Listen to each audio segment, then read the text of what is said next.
If you came home from work on a Friday in the summer of 1985 and saw a 16-foot Bayliner Capri on a trailer in your driveway, with a Mercury hanging off the back and your father standing next to it with his arms crossed and a grin on his face, you remember that feeling.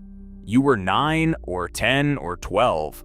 You had never owned anything that fast. Your mom came out of the house and asked your dad how much, and he told her the price for the boat and the motor and the trailer all together, and she went quiet. That boat is the reason your family started spending weekends on the water. And the company that built it does not exist on American soil anymore. Before we dive in, hit subscribe and drop a comment letting us know where you're watching from. Now, I need to tell you something that almost nobody knows. The man who built that boat in your driveway started with $400 in cash and a wooden shack in an empty lot in Seattle. He was 24 years old. He had just gotten out of the army. He had a wife and no money and a hobby selling off his old hydroplane racing gear on the weekends. His name was Orin Edson, and he did something nobody in the marine industry had done before him or has done since. He took the dream of owning a boat and made it possible for the man who worked the line at the plant. The mechanic, the school teacher, the guy with 3 kids and a mortgage who never thought he could afford to put his family on the water. You have to picture what boating looked like before Orin Edson came along. If you wanted a boat in 1955, you had to buy the hull from one place, the motor from another, the trailer from a third, finance each one separately, hope they all fit together, and pay a small fortune in the process. Boats were for rich men. They were a hobby for doctors and lawyers and the people your father called the country club crowd. They were not for you. Edson looked at that and asked the simplest question anyone had ever asked. What if you bought it all at once? What if the boat and the motor and the trailer came as one package, financed as one payment, with one price on one tag? The marine industry told him he was crazy. He kept selling boats out of his wooden shack in Seattle.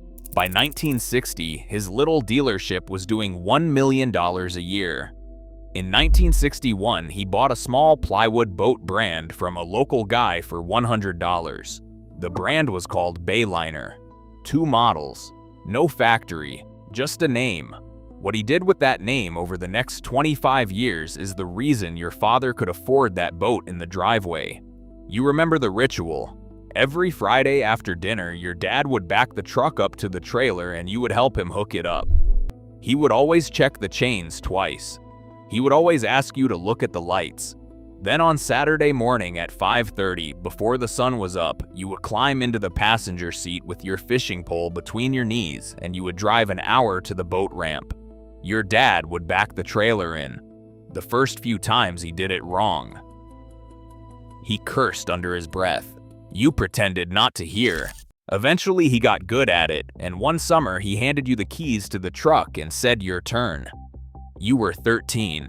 You backed that trailer down a wet concrete ramp at the lake with your father standing next to you, telling you when to cut the wheel. That is a memory you have because Orin Edson made a boat your family could afford. Nobody else gave you that. By the mid-1980s, Bayliner was shipping 1,000 boats a week out of 24 plants across America. 1,000. Every week. The headquarters was in Arlington, Washington, a small town an hour north of Seattle where they had built a factory that employed 830 people. Most of them were neighbors. Most of them had been there for years. Their kids went to the same schools. They bowled together on Wednesdays. They built the boats your family bought. And Orin Edson, in 1986, sold the whole thing to a company called Brunswick Corporation for $425 million. Edson was 53 years old. He had built an American empire from $400 in a wooden shack. He had earned what came next. He bought a thoroughbred farm. He started a foundation. He gave $50 million to a college of nursing in Arizona because dementia was eating away at people he loved. He kept his family close. By every measure, his life was a triumph. And while he lived his second act, the empire he sold was being taken apart from the inside. I want you to understand what Brunswick did, because this is the part that gets glossed over in every brochure they have ever printed. The first thing they did was force Bayliner to use the cheap engines they had lying around from the Chrysler outboard division they had also bought. Forza engines. Outdated technology, high maintenance, terrible reliability. The good Mercury engines went on the Sea Ray boats, which Brunswick had also bought, because Brunswick did not want Bayliner competing with their nicer brand. So if you bought a Bayliner in 1988, you got a hull that was fine and a motor that would die on you at the worst possible moment. Some men spent more time with their head in the engine well than they did fishing. Then came the late 90s. Brunswick decided to save money on the floor and the stringers and the transom by using wood inside the hull. Real wood. They glassed it over poorly. They drilled holes through the transom and did not seal them. Water got in. The wood swelled and rotted from the inside out. Owners would notice a soft spot in the deck. They would investigate. They would find a hull that looked fine from the outside but was being eaten alive from within. Repair quotes ran $15,000 to $20,000 on boats that the original owner had paid $12,000 for. Brunswick refused to recall anything. They blamed water intrusion. They blamed surveyors. They blamed the owners. A whole generation of men who had trusted the name on the side of their boat learned the hard way that the name did not mean what it used to. By 2003, Brunswick had to admit what everyone already knew. The Bayliner name was so damaged in the high end of the market that they could not sell yachts under that name anymore. So they took the larger Bayliners off the floor, peeled the name off the side, and rebranded the entire yacht line as Meridian. The man who had built the company, the man who had put your family on the water, was still alive and watching this. His name was being quietly stripped off the boats he had built. And then came October of 2008. On a cold Thursday morning in Arlington, Washington, the 830 people who worked in Orin Edson's original factory were called into an all-hands meeting. The plant manager stood at the front of the room. He was supposed to read a prepared statement. He looked at his employees, the men and women he had worked next to for years, and he could not get the words out. He tried. He stopped. He tried again. A man named Antonio Ibarra, who had been on that floor for 7 years, said later that the plant manager almost cried. He said, "We thought we were working for a company that was strong." The factory closed by Christmas. 830 families spent that holiday wondering what came next. A man named Sergio Ruben Lopez, who had a wife and 3 children, told a reporter the night of the announcement that he did not know what he was going to do. Brunswick offered no severance worth the name. The plant was mothballed. The lights went out. The boats stopped. 3 years later, Brunswick announced that all Bayliner cruisers would now be built in Brazil. Not for Americans, for South Americans. The mid-sized family boat your dad had bought in 1985 would no longer be made on American soil for American families.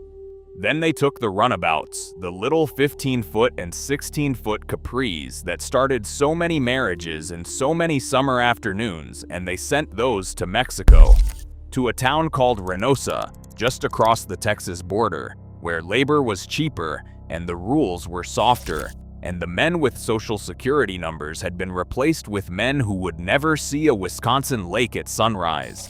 Read that one more time. The boat that taught your kid to drive. The boat that your father saved for 2 years to buy. The boat that has 1,000 small scratches in the gel coat from the time your brother dropped the anchor on the bow and the time your dog jumped in with muddy paws. That boat. The most American thing in your garage. Brunswick sent the work for it to a country your dad never visited and a town your dad could not find on a map. Because it was cheaper. That was the only reason. The men in the corner offices in Illinois looked at a spreadsheet and decided that the 830 people in Arlington who used to build that boat were worth less than the difference in labor costs across the southern border. The Bayliner you saw at the boat show in 2015 looked like a Bayliner. It had the name on the side. It had a Mercury motor on the back. But everything inside it had been made by people who had never seen the place it came from, in a factory that did not exist when Orin Edson started the company, in a country that the man who started it would never have shipped his work to. He had built it for American families with his American hands in his American town, and it was being made anywhere else in the world that could make it cheaper. In August of 2019, Orin Edson died in Seattle. He was 87 years old. The cause of death was Lewy body dementia. Think about that for a second. The man whose entire life was building memories for American families who put thousands of fathers and sons on the water for the first time spent the last years of his own life forgetting where he had been. He did not live to see what came next, and what came next would have finished him off if he had. In September of 2025, Brunswick announced that even the Mexican factory was being closed. The cheap labor was not cheap enough anymore. They are moving what little is left of Bayliner production back to Tennessee and Florida into the Sea Ray plants that have themselves been gutted twice over. They have promised 200 new American manufacturing jobs over the next several years. 200. To replace the thousands they sent away.